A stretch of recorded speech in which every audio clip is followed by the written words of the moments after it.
Hello again. Fox Mulder and Dana Scully's fictional investigations of the FBI's Filed of the Unexplained have made The X-Files a smash hit TV series. And as the millennium rapidly approaches, it would appear that the public has an insatiable appetite for all things weird and paranormal. But are such mysteries any more than spooky entertainment? Well, here in Britain, it turns out that there really is a government department investigating the unexplained. Nick Pope was the civil servant in charge of the Ministry of Defence's top-secret UFO desk, the man responsible, in a word, for investigating real X-Files. His brief was to evaluate the evidence of extraterrestrial activity in British skies, and having started his assignment in 1991 as a typical Whitehall skeptic, he says he left his post in 1994 convinced the truth really is out there. But there are those, including my second guest, the psychologist Dr. Chris French, who reckon that he's gone a bit native. Dr. French teaches a course on all aspects of the unexplained at London's Goldsmith College. Welcome to you both. Mr. Pope, what was it that converted you to think there really was something going on with UFOs? Well, I think it is important to say that 9 out of 10 of these things do have conventional explanations, and after I did a rigorous investigation, that's what I found.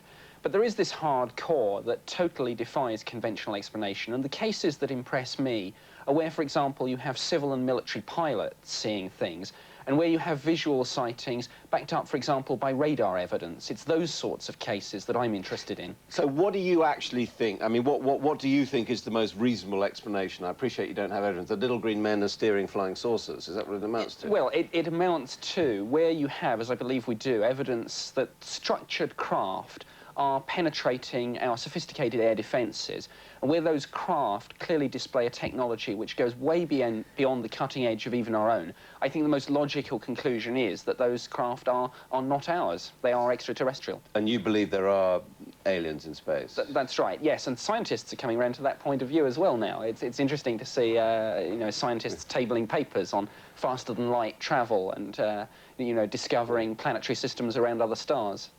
Dr. French, can you explain away all this? No, I can't explain away all of it. I mean, I'd agree with Nick that 90 to 95% have fairly easy to assess mundane explanations. Where we disagree is on that 5%. Now, whereas Nick would say this is therefore proof of some extraterrestrial visitations, I'd say that it's likely that in certain cases we're just not going to have sufficient evidence to come to a decision. But if we did have that evidence, we may well find that the more mundane explanations would still apply. It may well have been some kind of natural phenomenon. Hoaxes can often be lead to people making these claims, and so on.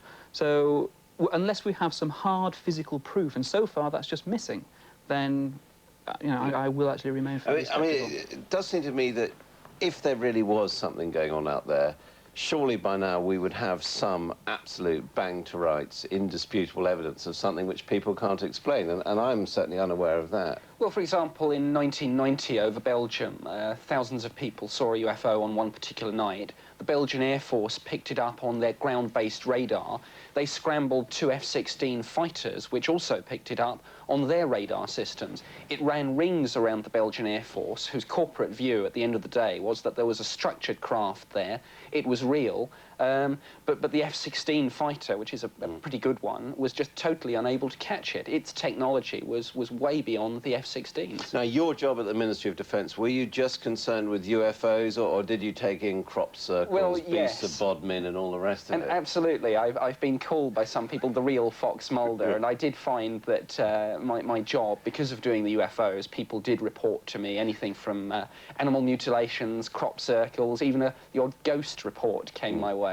And which of those do you give any credibility to? I mean, flying objects you do, but what about the other things, crop circles? Well, crop circles, I think many of them are hoaxed, but I have seen 1 or 2 which are so intricate and symmetrical that to me they seem as if they could be caused in a very unconventional way. Animal mutilations as well.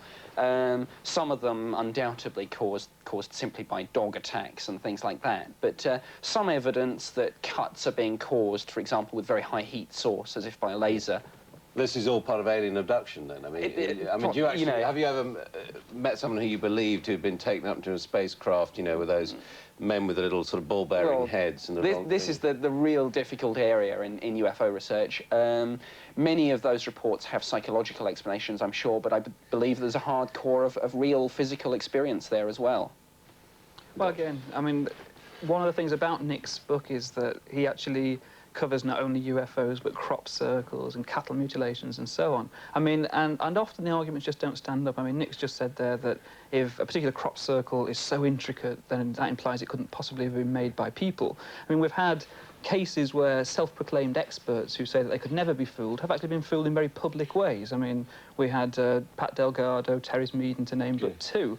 So, I mean, I know people who make these hoax circles, and they're convinced. But what are, I mean, it does admittedly always seem to happen in the Great Plains of America that sort of mom and pop type people are taken up into these spacecrafts. But, I mean, psychologically, why should they make it up? Well, again, I mean, I think that Nick himself has... I mean, reading Nick's book, he's not convinced by the evidence for abductions. He just stops short of that. Now, there's lots of evidence, for example, that hypnotic regression is used in these cases. People initially report that they don't know what happened between, say, on a particular car journey. Yeah. And they go along to a hypnotherapist who happens to be an expert in UFO abduction cases. They'll be hypnotised, apparently regress back, and apparently relive this abduction. Now, according to the general public believe that hypnosis is a very reliable tool for actually uncovering what happened. In actual fact, it's anything but. It's incredibly unreliable. Well, that's been a problem with sex abuse now. Exactly. I mean, the whole false memory syndrome debate, I mean, satanic ritual abuse, past life regression, all these cases share a common core, and the use of hypnotic regression is just so unreliable.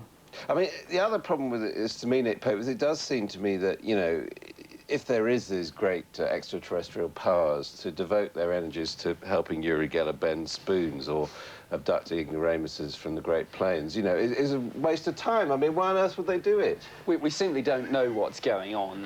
It's very dangerous to draw any major assumptions, but I think we have to focus on the aspects of the phenomenon which seem to pose some sort of threat. And of course, the defence angle is the angle that I always come back to. For example, we've had some near collisions between civil aircraft and UFOs. There was one Manchester Airport, 6th of January last year, and the Civil Aviation Authority, who have a number of cases like this on their files, simply said unexplained. Like, I have to ask you finally, you've been promoted, have you been clammed up, or does the work go on in the Ministry of Defence? The investigation and research goes on. There you have it. Thank you very much indeed. Nick Pope and Dr. Chris French. Well, I'm afraid we've got a beam on now.